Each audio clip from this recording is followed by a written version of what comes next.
Thrive Apprentice can now protect your files in a way that's actually different from how you've been able to upload files to Thrive Apprentice historically.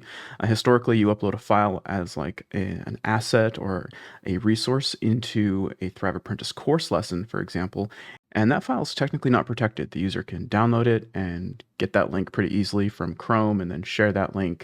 And while we can still use our lesson resources inside of Thrive Apprentice courses, we can now add what are called protected files that can still be added into lessons like resources can, but they can also be added elsewhere and protected by Thrive Apprentice products. So it doesn't even have to be in a course. So I want to walk through with you how these protected files work, give you some real world applications, some real hands-on here, talk about a couple things I've discovered. So now to get to the protected file section, you go to Thrive Apprentice like you normally would, and they've added yet another section here on the left-hand side in this darker blue bar called protected files. When you click on protected files, you will see a screen similar to this. Now, I want to start off by talking about this message here that I got when I first saw this. It said, your files may not be protected. And it says we've detected your server configuration, doesn't allow us to protect it, etc. Well, this is kind of an unfortunate message to see right when you want to go use this feature for the first time. I guess such is the life of releasing features with different server configs out there. Now, I reached out to my host after clicking on this Learn More button, and doing so brought up a help section that basically said, here's what you want to give to your host in order for them to make this work for you. And I did. I contacted my host. I host with Big Scoots. They have an awesome responsive team. They were on it in 3 minutes after submitting a ticket. And I sent them this. And I want to share a couple of my experiences, which may potentially change in the next couple of days as these get ironed out. The first thing I got back from my host there was that this folder that they recommend, Thrive Protected folder, doesn't actually exist. It's actually Thrive Protected Files, and that can be found inside of the Uploads folder in WP Content. So if your host kind of gets lost and they're like, I don't know what to do with this, kind of point them in the right direction. Big Scoots, I pointed them in the right direction, and they had it fixed in, like I said, a couple of minutes. Now, with that said, if I come back here, I still see this message, and I've let Thrive know that I still see this message. Hopefully they can take a look and maybe see why I'm still receiving it. But if you are still receiving it, I want to let you know that I've done some testing, and it appears that the files are protected. When I try to download the file, you can say I uploaded one of my design packs here to test with. When I tried to access that, I couldn't. I tested it, logged out, logged in with and without the proper product access, which we'll walk through in a second, and it seemed to be protected. And I did reach out to Big Scoots, and they did reply and say, well, the file's protected, but Thrive isn't able to read our server config anyway, so they wouldn't know this message, wouldn't know whether or not it was protected. So hopefully I hear back from Thrive, but I wanted to still get this video out because I know that a lot of you are going to potentially be getting this, because I know a lot of you use Big Scoots as well. And who knows, maybe your server is the same setup as Big Scoots. So if you get that message, I think we're in the clear once we get our host to add those server config lines. That out of the way, I know that's what most of you are probably going to reach out to me about anyway, but with that out of the way, let's talk about how this protected files feature works. So you can see that you can drag a file here into this dotted area, pretty standard stuff for file uploads, or select it from your hard drive. You can click the Add File button, which accomplishes the same thing. You get a little spot here to drag and drop, and you can give your file a name. I found it interesting that one thing I want to point out that I discovered is when I dragged a zip file into here, it let me give it a name, and whatever I name it here under the file title is what it will actually name the file when you download it.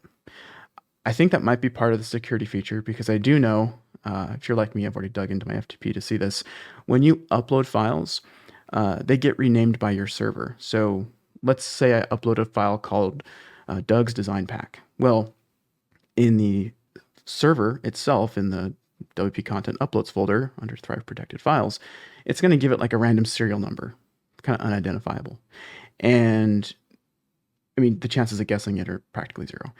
And so with that random serial number, when the user downloads it through these protected download links, the download gets renamed before it gets downloaded to the computer, the user's computer, with Doug's Design Pack, or whatever you put here in this file title. So I thought that was pretty useful to know, because I uploaded a design pack that was like Dashboard Design Pack version 3, and it came back as, what did I put here under this one? Convology Member Dashboard 3 variant, right? So it renamed that. So that's worth knowing for your UX with your users. Make sure you put here under file title what you want people to see. Because I don't see really a label here that says that's how it works, but that's how it works. So you drop your file in here, and you can protect various files. Let me just go ahead and drag in a file. Here, I'll drag this one in here.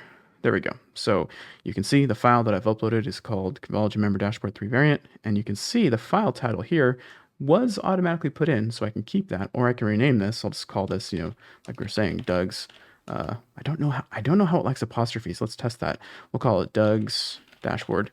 And now we need to select the product, the Thrive Apprentice product, that this is protected by. So if we click here, we can see all of mine. Let's say I wanted to protect this as like a Convology Pro download. Or let's say I wanted to give it also to those that purchase my Thrive Apprentice course. So let's look for that in here somewhere. There it is. Okay, cool. So now I've protected it by 2 classes, and they've included this Manage Products button if you want to click on that to get sent over, where you can like see your products that you have. And now you can see it's added this file, and it says little pop-up here on the right that says you can share your file. This is pretty important because this kind of teaches you how to use these files. Definitely check those out, but we're going to walk through it together so you don't have to if you don't want to. A couple things to point out here. When we hover over this, we have a direct download link where you as the admin can download this file. We can click this pencil icon and make changes, which I think is a nice touch. So if we want to change the product it's associated with or rename it, we can. And then we can delete it if we want to. Now, I want to walk through how you can use these files once they're put into this protected file section. And to do that, we're going to go into just a basic page on our site, because once you've associated a page into a Thrive Apprentice product, and if you're not aware of that, definitely check out my videos on Thrive Apprentice products, because you can just add any page on your site into a product and it can be protected. So we'll put in just a button, right? And let's just say, name this Doug's Dashboard Download. Okay, so there's my button, and I could put this on a page. This could be a members only page. This could be a public page because this download is technically protected. So what matters is that what we're going to link to from this button. So again, whether or not you protect this page under a Thrive Apprentice product kind of doesn't matter for the security of this file. It's all about the file and the protection that you've set up already.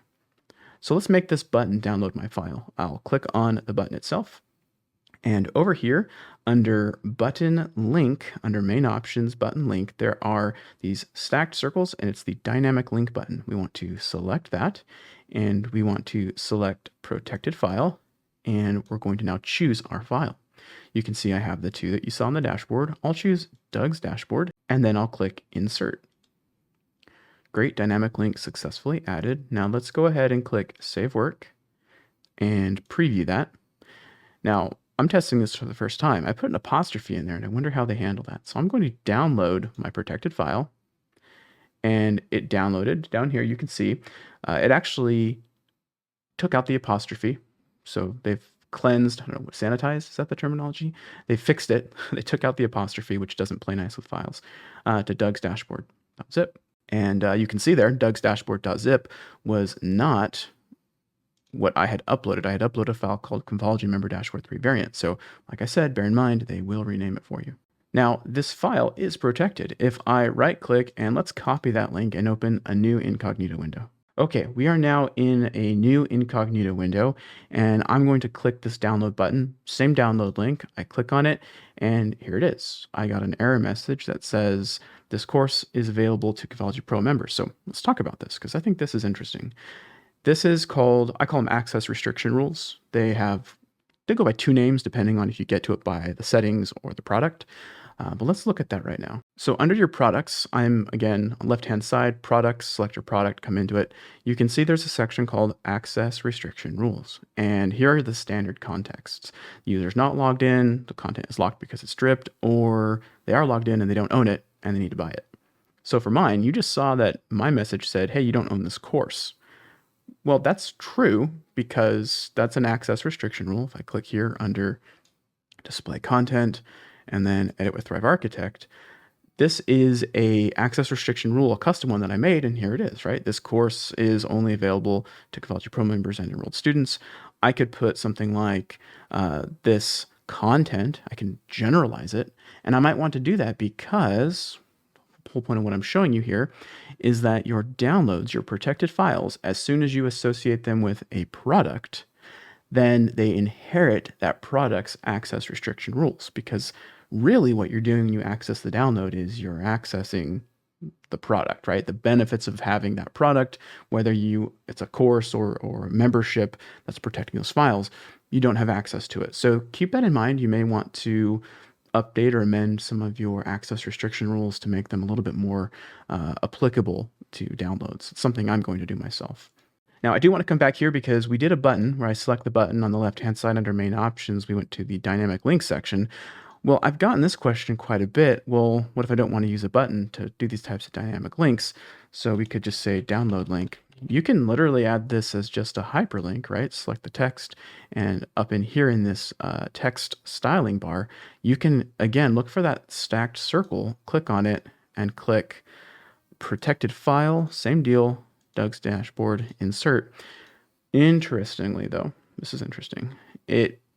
Because it's dynamic content, it behaves like all the other dynamic content links do. It will rename that text to the dynamic, whatever it is, it'll rename it. So it did rename my text to Doug's dashboard, but you could just add, more words to this, and there it is. That link would work just the same. Now, what if we wanted to add that download as a lesson resource? So for example, let's go into my course here and hover over edit and click edit resources. Now you can see here, I already have lesson resource content as downloads, as resources for this lesson. Well, I'm going to want to replace these because you can see they're external zip files. I'm going to want to add resources, and I'm going to change these to be protected files instead of just adding it into my WordPress site unprotected. So that is something to keep in mind as we kind of talk about protected files in this method here. These are being uploaded still to your website. They may not be in your WordPress media library, but they are definitely on your server, and they are definitely taking up space. And the maximum file upload size will probably be dictated by, again, a little outside my expertise, but probably your PHP settings on your server. Some people have a really low one. It might be 10 megabytes or 12 or 64. I think mine said, if I click add file, it said like limited to 640 megabytes. Word of caution, don't go uploading 640 megabyte files to your web server. You will probably run out of space pretty darn quick if you're on a shared environment. And even if you're not on a shared environment, this stuff adds up. So I will say, if you're thinking about doing something a little bit more intense on file size, you may still want to look at a resource like something like BunnyNet or Dropbox or something like that, where file storage is at a little less of a premium than on your hosted environment. But the caveat would be those wouldn't be protected files. So weigh the pros and cons on your own. So that's my little deep dive into protected files, a feature inside of Thrive Apprentice. I think it's a pretty great feature. I'd love for this error to get resolved, and if it does, I will post an update in the comments and pin it for you to let you know. But let me know what you think. Are you going to use the protected files section here, or are you going to stick with still just kind of offloading your downloads to something like Bunny Storage or something like that?